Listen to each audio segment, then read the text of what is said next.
Hello, you are listening to the OmniTalk Fast Five, brought to you in partnership with the A&M Consumer and Retail Group, Firework, SPS Commerce, and Sezzle. Headline number 2.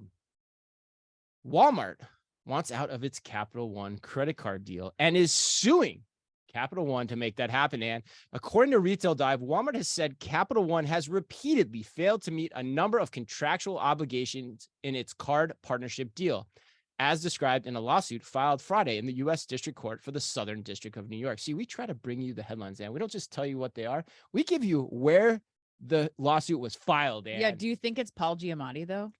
Because isn't he the Southern District of New York? oh, in attorney for Billions? I have no idea. I've not seen that show. I need to watch Oh it. God, that's what you need to spend this weekend. Yeah, right. That's a big investment. All right. Walmart argues that Capital One failed to meet customer care standards in 5, quote, critical categories over a 12-month rolling period, according to the lawsuit.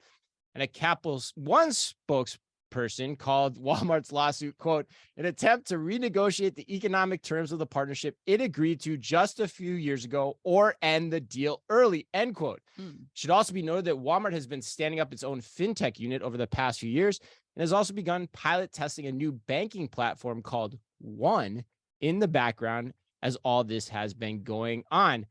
And generally speaking, I like to think where there's smoke, there's fire. Is that the case here? What do you think? Yes, I do. I think, to use another ridiculous overused comparison, I think this is the first domino to fall. I think this is huge. We heard in Jamie Dimon, his letter to shareholders at JP Morgan Chase last week, he lists Walmart as a threat to their financial institution, to JP Morgan and to others. And I thought, I couldn't believe that he was saying that, because we've been talking about this. We had, Alvier, we've been talking to them. We did the event yesterday with Tim and Dardis, and just talking about what the capabilities that retailers have, and just the reason that retailers have to have a financial relationship with their consumers, especially someone like Walmart. Yes, especially someone like Walmart. Especially Walmart. You're going there multiple times per week. It makes sense to, start to save up or invest money or put money aside, budget money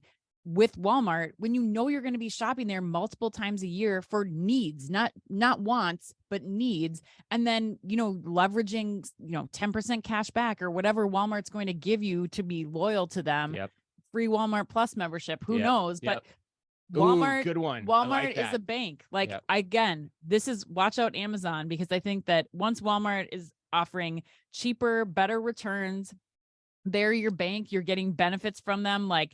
There's a lot more reasons from my perspective to start going to Walmart. And you're getting your groceries there every week. That's the key thing, Totally. right? That's a huge part of this. I mean, I 100% agree with you. I think there's a lot of smoke here, and therefore there's going to be a fire too. But the technology is such, and we talked about it yesterday with Tim Dardis of Alvier, like you said, retailers can do this themselves at this point, or they can, or the other point about this story too, that I think is important to bring up, or they can at least have the threat of doing it themselves, which opens up negotiations with other people on the threat that they can. Yes. Right. That's the issue here. And so to me, bold baller move. Bold by baller. Doug McMillon. I think bald is, he's is not like bald a good yet. hybrid. He's not bald yet. He's not like me, but it's a bold baller move by McMillon. I love it.